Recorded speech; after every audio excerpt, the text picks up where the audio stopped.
연아야, 내가 나를 거부할 수 있을 것 같아? 내 어머니가 어떻게 되는지 보고 싶어. 이 더러운 자식아. 감히 우리 어머니한테 손대? 넌 인간도 아니야. 더러운 건 내 쪽이지. 끝까지 발버둥 치는 거 참 우습군.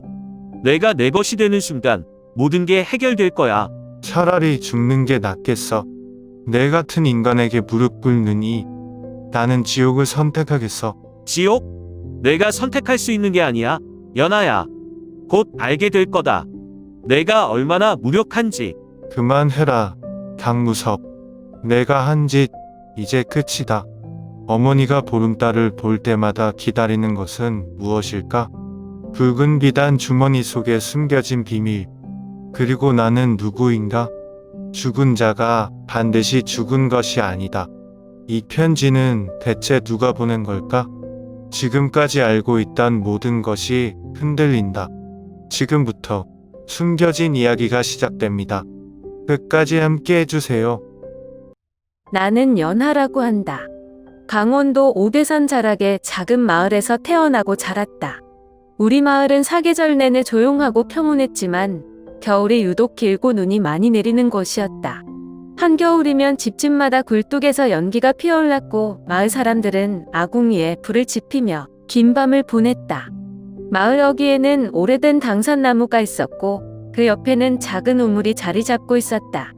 아이들은 그곳에서 뛰어놀았고 어른들은 길을 오가며 가벼운 인사를 나누곤 했다.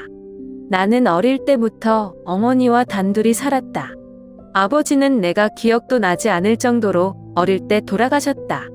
마을 사람들은 아버지에 대해 잘 이야기하지 않았고 어머니도 아버지 이야기를 꺼내는 걸 꺼려하셨다. 어머니는 몸이 약하셔서 늘 조용히 집안일을 하며 지내셨다. 마을에서도 어머니를 안타깝게 여기는 사람들이 많았다. 저 젊은 나이에 과부가 되어 고생이 많겠어. 그래도 연하가 있어서 다행이지. 마을 아낙네들이 속삭이는 소리를 들을 때마다 나는 모르는 감정이 가슴 한구석을 건드렸다. 우리 집은 마을에서도 조금 떨어진 곳에 있었다. 숲길을 따라 한참 올라가야 나오는 작은 기와집. 대문 앞에는 오래된 감나무가 있었고 집 뒤편으로는 대나무 숲이 펼쳐져 있었다. 마을에서 떨어져 있다 보니 밤이 되면 집 주인은 더욱 고요해졌다.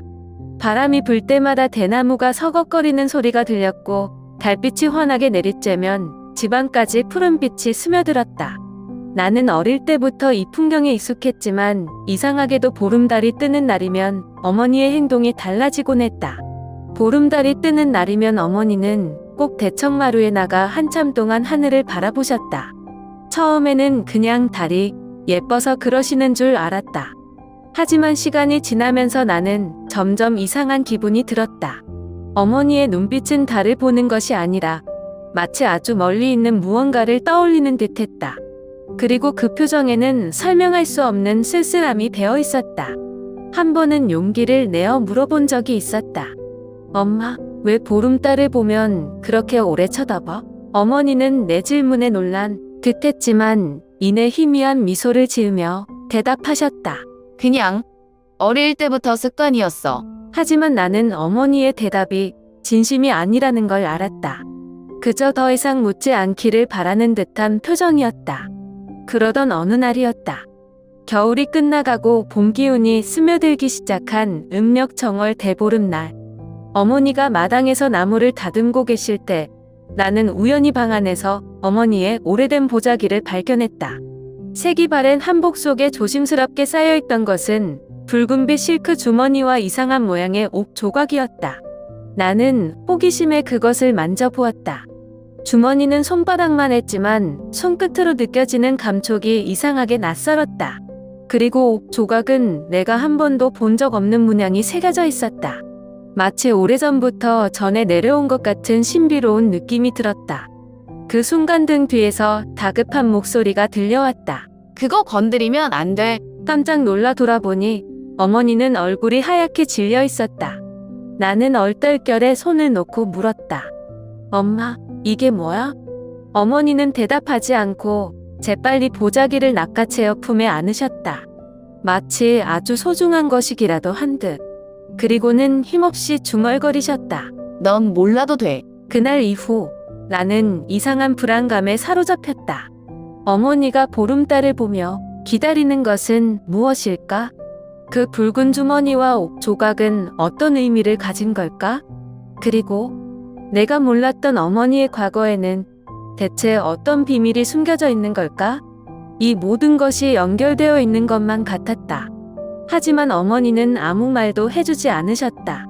나는 알 수 없는 조각들을 하나하나 맞춰 나가야만 했다. 그리고 그것이 내 인생을 완전히 바꿔놓을 거라는 사실은 그때의 나는 아직 알지 못했다. 나는 어릴 때부터 어머니와 단둘이 살아왔다. 그래서인지 결혼에 대해 한 번도 진지하게 생각해 본 적이 없었다.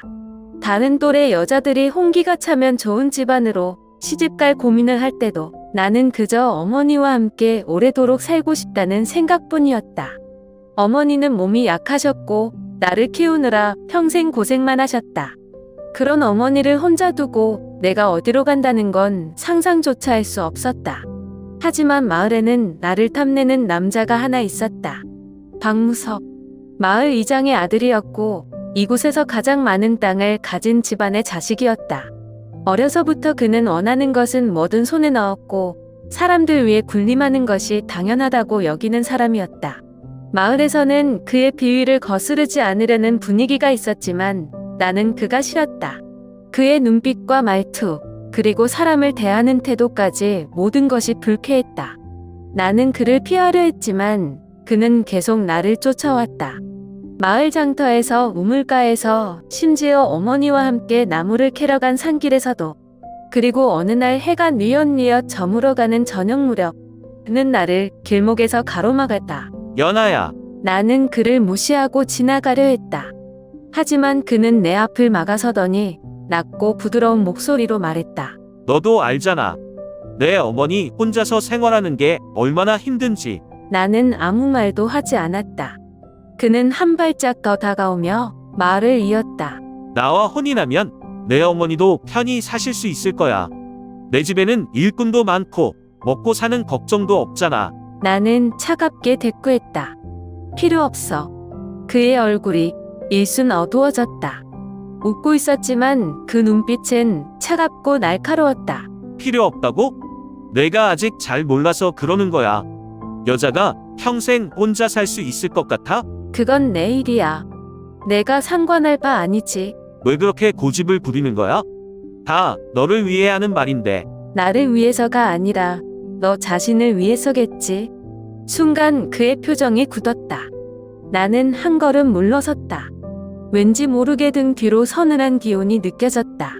그는 천천히 고개를 끄덕이더니 씁쓸한 미소를 지었다. 그래. 지금은 그렇게 말할 수도 있지. 하지만 언젠간 내가 후회할 날이 올 거야. 그는 더 이상 말을 하지 않고 길을 비켜주었다. 나는 그 틈을 타서 빠르게 걸음을 옮겼다. 하지만 그날 이후로 나는 이상한 불안감에 사로잡혔다. 그는 그렇게 쉽게 포기할 사람이 아니었다. 어머니에게는 이 일을 말하지 않았다. 괜히 걱정만 끼칠 것 같아서. 하지만 속으로는 알고 있었다. 박무석이 나를 그냥 놔두지 않을 거라는 것.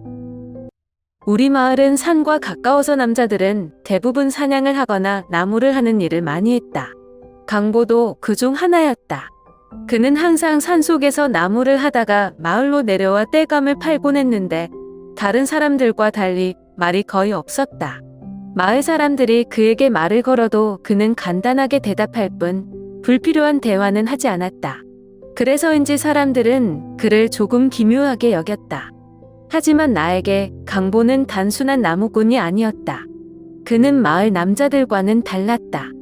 다른 이들은 술 마시고 떠들고 쓸데없는 자랑을 일삼았지만 강보는 조용했다. 눈빛은 항상 깊었고 어딘지 모르게 외로워 보였다. 나는 그가 누구보다 힘이 세고 튼튼한데도 왜 항상 혼자 있는지 궁금했다. 그런데 어느 날 나는 그를 우연히 따라가게 되었다. 보름달이 환하게 뜬 밤, 나는 마당에서 달을 보고 있었다. 그런데 저 멀리 산에서 이상한 소리가 들려왔다. 휘, 차, 마치 칼이 바람을 가르는 소리 같았다. 이런 소리는 평소에 들을 일이 없었다. 나는 호기심에 슬쩍 산길을 따라 올라갔다. 그리고 작은 언덕 위에서 나는 믿기 어려운 광경을 보았다. 강보가 칼을 들고 있었다. 그리고 놀랍게도 그는 검을 다루는 솜씨가 예사롭지 않았다. 빠른 동작, 정확한 움직임. 마치 군인이나 무사가 훈련하는 것처럼 보였다. 나는 나무 뒤에 숨어서 그 모습을 지켜보았다. 그런데 갑자기 강보가 내 쪽을 바라보았다. 마치 내 존재를 이미 알고 있었다는 듯 그의 눈빛이 어두운 달빛 아래에서 빛났다. 나는 순간 얼어붙었고 도망쳐야겠다는 생각이 들었다. 하지만 그가 먼저 입을 열었다. 조심해, 연아. 나는 깜짝 놀라며 한 걸음 물러섰다. 뭐, 이런 곳에서 어슬렁거리는 건 좋지 않아. 특히 너처럼 모르는 게 많은 사람한테는. 도대체 너 뭐 하는 사람이야? 나무꾼이 칼을 그렇게 잘 다룰 이유가 없잖아. 그는 내 질문에 바로 대답하지 않았다. 그냥 한숨을 쉬더니 검을 천천히 칼집에 집어넣었다. 모든 걸 알 필요는 없어. 괜히 궁금해하다가 다칠 수도 있어. 날 위하는 척 하지 마. 너 뭔가 숨기고 있지? 강보는 잠시 날 바라보았다. 그 눈빛은 마치 무언가를 말하고 싶지만 끝내 참는 사람 같았다. 그리고 이내 조용히 뒷짐을 지고 말했다. 어차피 곧 알게 될 거야. 나는 그의 말이 무엇을 의미하는지 알 수 없었다. 하지만 한 가지 확실한, 나는 어머니를 위해 약초를 캐러 산에 오를 때가 많았다. 마을에서 한참 떨어진 산길을 따라가면 깨끗한 계곡이 나오고 그 주변에는 귀한 약초가 자라는 곳이 많았다. 하지만 그날은 뭔가 이상했다. 날씨는 맑았는데 숲속은 왠지 모르게 음산한 기운이 감돌았다. 바람 한 점 없는데도 나뭇잎들이 흔들리는 것 같았고 새들도 울지 않았다. 약초를 한아름 채집하고 내려오는 길가에 누군가 쓰러져 있는 것이 보였다. 가까이 가보니 허름한 승복을 입은 노승 한 명이 나무에 기대어 앉아 있었다. 하지만 뭔가 이상했다. 승려라면 술 냄새가 이렇게 진하게 날 리가 없는데 그의 앞에는 빈 술병이 하나 놓여 있었다. 젊은 아가씨, 나는 움찔했다. 그가 갑자기 나를 빤히 바라보며 입을 열었다. 이곳에서 만날 인연이 아닐 텐데. 나는 그의 말이 무슨 뜻인지 몰라 당황했다. 그냥 술에 취해 헛소리를 하는 거겠지 싶어서 발걸음을 돌리려는 순간 그의 목소리가 다시 들려왔다. 붉은 비단을 든 자를 조심하거라. 나는 그대로 얼어붙었다. 뭐라고요? 너는 기묘한 운명을 타고났다. 보름달이 차오르면 내 운명이 완전히 뒤바뀔 것이다. 그 전에 도망쳐야 한다. 도망치라니? 대체 무슨 말이에요? 너는 이미 알고 있을 터 붉은 비단 주머니. 내 어미가 품고 있는 그것이 너를 위험에 빠뜨릴 것이다. 그 순간 심장이 철렁 내려앉았다. 붉은 비단. 어머니가 소중히 간직하고 있던 그 주머니를 말하는 걸까? 나는 한 걸음 물러섰다. 도저히 믿을 수 없었다. 하지만 이상하게도 그의 말이 머릿속에서 떠나지 않았다. 나는 더 이상 그의 말을 듣지 않고 서둘러 집으로 향했다. 그런데 집에 도착하자마자 내 눈앞에 펼쳐진 광경은 더욱 충격적이었다. 어머니가 방 안에서 쓰러져 있었다. 엄마. 나는 허겁지겁 어머니를 일으켰다. 얼굴은 창백했고 입술에서는 피가 묻어나왔다. 엄마, 정신 차려요. 무슨 일이에요? 하지만 어머니는 힘이 빠진 손으로 내 손을 잡고는 아무 말 없이 고개를 저었다. 나는 급히 마을로 내려가 의원을 불러왔다. 하지만 의원은 한참 동안 어머니를 살펴보더니 심각한 얼굴로 말했다. 이상하군요. 병이 심각한데 원인을 알 수 없습니다. 평범한 병이 아닌 것 같습니다. 나는 절망했다. 그동안 어머니가 아프긴 했지만 이렇게 갑자기 상태가 나빠질 리가 없었다. 그때부터 나는 마을을 돌아다니며 더 나은 의원을 찾아다녔다. 하지만 어떤 의원도 어머니의 병을 치료할 방법을 알지 못했다. 그리고 그때 나는 알게 되었다. 이 모든 것이 박무석의 짓이라는 것을. 며칠 후 우물가에서 우연히 들은 이야기였다. 이장댁 머슴이 그러던데 박도련님이 이상한 약을 구했다지. 무슨 약? 몰라. 근데 그게 보통 약이 아니래. 사람을 천천히 병들게 하는 독 같은 거라던데. 그 순간 머릿속이 하얘졌다. 나는 곧바로 그 머슴을 찾아갔다. 이봐, 너 박무석이 이상한 약을 구했다고 했지? 그게 뭔지 알아? 머슴은 당황한 듯 눈을 피했다. 난 그런 말 한 적 없어. 거짓말하지 마. 말해. 그 약이 어디로 갔어? 머슴은 결국 조용히 중얼거렸다. 이장님 댁에서 본 것 같아. 그런데 그 약이 내 어머니 약초와 섞였다는 소문이 있어. 그 말을 듣는 순간 나는 온몸이 떨렸다. 박무석. 그자가 일부러 어머니의 약에 독을 탄 것이다. 나를 궁지로 몰아넣기 위해 나는 그대로 박무석을 찾아갔다. 마침 그도 나를 기다리고 있었던 듯했다. 연아야, 여기까지 와줄 줄 알았지? 너야말로 더러운 수작을 부리는구나. 감히 우리 어머니한테 이런 짓을 하다니.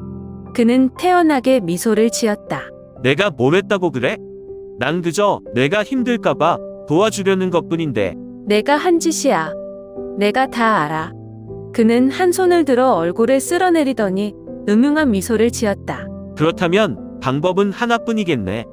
내가 내 사람이 되면 내 어머니를 살려줄 수도 있지. 나는 주먹을 꽉 쥐었다. 분노로 온몸이 떨렸다. 하지만 그 순간 어디선가 낮고 단호한 목소리가 들려왔다. 그만해. 나는 소스라치게 놀라 뒤를 돌아보았다. 강보가 서 있었다. 칼을 손에 쥔 채 차가운 눈빛으로 박무석을 바라보고 있었다. 강보는 나를 산 위에 절로 데려갔다. 마을에서 멀리 떨어진 깊은 산속, 오래된 절 하나가 자리 잡고 있었다. 바람이 불 때마다 처마 끝 풍경이 흔들리며 맑은 소리를 냈다. 나는 마음이 복잡했다. 어머니가 병으로 쓰러져 있는 이 순간 내가 여기 있어도 되는 걸까? 하지만 강보는 단호한 눈빛으로 말했다. 꼭 알아야 할 일이여. 절 안으로 들어가자. 늙은 스님 한 분이 우리를 기다리고 계셨다.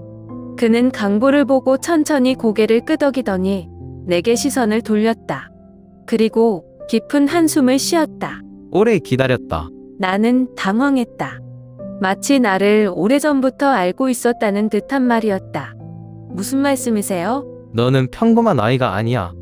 너의 피에는 황실의 혈통이 흐르고 있다. 나는 순간 숨이 멎는 것 같았다. 네? 내 아버지는 원래 궁에 계셨던 분이다. 왕의 혈육이었지. 하지만 궁중의 음모로 인해 살해당했고 너의 어머니는 너를 지키기 위해 궁을 떠나 도망쳤다. 나는 멍해졌다. 믿을 수 없는 이야기였다. 하지만 스님의 다음 말이 나를 더욱 충격에 빠뜨렸다. 너도 알고 있을 거야. 내가 발견한 그 옥조각. 그것이 바로 너의 신분을 증명하는 유일한 증거다. 나는 숨을 삼켰다. 갑자기 머릿속에서 여러 조각들이 맞춰지는 느낌이었다. 어머니가 숨기려 했던 붉은 비단 주머니, 내가 몰랐던 아버지의 존재, 그리고 보름달마다 느꼈던 이상한 불안감. 모든 것이 하나로 연결되었다. 그럼 어머니가 숨겨온 게 바로 이 비밀이었나요? 스님은 천천히 고개를 끄덕였다. 그래. 그리고 내가 안전하게 살아남을 수 있었던 것도 내 어머니가 모든 걸 희생했기 때문이지. 나는 숨을 크게 내쉬었다. 믿기 어려웠지만 설명할 수 없는 것들이 너무나도 많았다. 그저 평범한 시골 처녀라고 생각했던 내가 사실은 왕족이었다니. 그날 밤 보름달이 환하게 떠올랐다. 바람은 차가웠고 숲속에서 이상한 기운이 감돌았다. 나는 어머니 곁을 지키고 있었지만 머릿속은 복잡했다. 이제 내가 어떻게 해야 하는 걸까? 그리고 그때 문 앞에서 임기척이 들렸다. 나는 몸을 움찔했다. 그리고 곧 문이 천천히 열렸다. 그곳에는 박무석이 서 있었다. 손에는 익숙한 붉은 비단 주머니를 들고 있었다. 이거 보고 싶었겠지? 나는 이를 악물었다. 지금 당장 나가. 그는 비웃으며 주머니를 흔들었다. 그럴 수가 없지. 내 어머니 살리고 싶지 않나? 이 안에 약이 들어있어. 나는 주먹을 꽉 쥐었다. 정말 약이 맞는 거야? 그건 내가 정하는 거지. 내가 내 사람이 된다면 이걸 주겠다. 나는 속이 뒤틀리는 기분이었다. 어머니를 살릴 수만 있다면 뭐든 하고 싶었지만 박무석과의 혼인은 절대 용납할 수 없는 일이었다. 내 대답은 똑같아. 난 내가 역겹다고. 박무석의 눈빛이 변했다. 그는 천천히 앞으로 다가왔다. 역겹다고? 그럼 내 어머니가 죽어도 좋아? 나는 그의 손을 노려보며 발끝까지 힘을 주었다. 하지만 그 순간 그만해. 강하고 낮은 목소리가 들려왔다. 나는 놀라서 고개를 돌렸다. 강보였다. 그는 칼을 빼들고 서 있었다. 차가운 달빛이 칼날 위로 번쩍였다. 박무석이 비웃듯 말했다. 또 나타났군. 언제까지 방해할 셈이지? 강보는 한치의 망설임도 없이 대답했다. 연하에게 손끝 하나라도 대면 넌 오늘 여기서 못 나간다. 박무석은 피식 웃으며 칼을 뽑았다. 한번 해볼까? 그리고 검은 달빛을 가르며 움직였다. 칼과 칼이 부딪히는 소리가 밤하늘을 갈랐다. 빠르고 날카로운 움직임. 두 남자의 싸움은 금방 끝날 줄 알았지만 둘 다 만만한 상대가 아니었다. 나는 숨을 죽이고 지켜보았다. 하지만 결국 피가 땅에 떨어졌다. 박무석이 휘청였다. 가슴팍에 깊은 상처가 생겼다. 그는 비틀거리며 나를 노려보았다. 내가 이겼다고 생각하지 마라. 그리고 그대로 쓰러졌다. 나는 얼어붙었다. 눈앞의 광경이 믿기지 않았다. 하지만 강보는 피 묻은 칼을 천천히 거두며 말했다. 이제 끝났어. 나는 아무 말도 하지 못했다. 그저 끝났다는 사실만이 머릿속을 가득 채웠다. 박무석이 쓰러지고 모든 것이 끝난 줄 알았다. 나는 눈앞에서 벌어진 일들을 믿을 수 없었다. 강보는 피 묻은 칼을 거두며 아무 말 없이 나를 바라보았다. 마을 사람들은 숲속에서 들려온 소란을 듣고 하나둘씩 모여들었다. 모두들 경악한 표정이었다. 그리고 며칠 후 뜻밖의 사람들이 우리 마을을 찾아왔다. 궁에서 보낸 광군이었다. 그들은 내 앞에 무릎을 꿇으며 공손하게 말했다. 공주님을 모시러 왔습니다. 나는 얼어붙었다. 공주님이라니? 주상 전하께서 공주님의 존재를 아셨습니다. 이제 공주님께서는 돌아가셔야 합니다. 나는 머리가 아득해졌다. 이제까지 나는 그저 어머니와 단둘이 사는 마을 처녀일 뿐이었다. 그런데 갑자기 모든 것이 바뀌어 버렸다. 궁에서 나를 찾고 있다니. 나는 황실의 일원이라는 사실을 인정해야 하는 걸까? 궁으로 돌아가면 나는 공주가 된다. 이름만이 아니라 내 삶 자체가 달라질 것이다. 사치스러운 옷을 입고 왕족으로서의 예법을 배우고 궁중의 규율을 지켜야 한다. 그러나 나는 그런 삶을 원한 적이 없었다. 나는 광군들의 시선을 피해 뒤를 돌아보았다. 강보가 조용히 서 있었다. 나는 광군들을 다시 바라보며 단호하게 말했다. 죄송합니다. 저는 궁으로 가지 않겠습니다. 광군들은 당황한 듯 했다. 하지만 공주님, 이것은 주상 전하의 명령입니다. 나는 공주로 살아본 적이 없습니다. 내 삶은 이곳에 있습니다. 그들은 난감한 표정을 지었지만 나는 한치의 흔들림도 없었다. 나는 궁의 사람이 아니다. 나는 연하다. 어머니와 함께 작은 집에서 살아왔고 이 마을에서 자랐다. 내 삶을 나보다 더 잘 아는 사람은 없다. 광군들은 결국 한숨을 쉬며 말했다. 공주님께서 그렇게 결정하신다면 전하께 전해드리겠습니다. 나는 가슴을 쓸어내렸다. 그리고 천천히 고개를 돌려 강보를 바라보았다. 나 이제 어떻게 될까? 강보는 미소를 지으며 말했다. 내가 가고 싶은 곳으로 가면 돼. 나는 그제야 모든 것이 명확해졌다. 내 선택은 궁이 아니라 나를 지켜준 사람 곁에 남는 것이었다. 몇 달이 지나고 모든 것이 평온해졌다. 어머니의 병도 조금씩 나아졌고 박무석이 사라진 마을에는 더 이상 불안한 기운이 감돌지 않았다. 나는 매일처럼 강보와 함께 산에 올라 약초를 캐고 나무를 했고 그렇게 하루하루를 보냈다. 그러던 어느 날 낯선 사람이 나를 찾아왔다. 그가 건넨 것은 한 통의 편지였다. 나는 조심스럽게 편지를 열어보았다. 그리고 단 한 줄의 문장을 보고 온몸이 굳었다. 죽은 자가 반드시 죽은 것은 아니다. 나는 손끝에 얼어붙는 것 같았다. 이게 뭐지? 강보가 다가와 편지를 들여다보았다.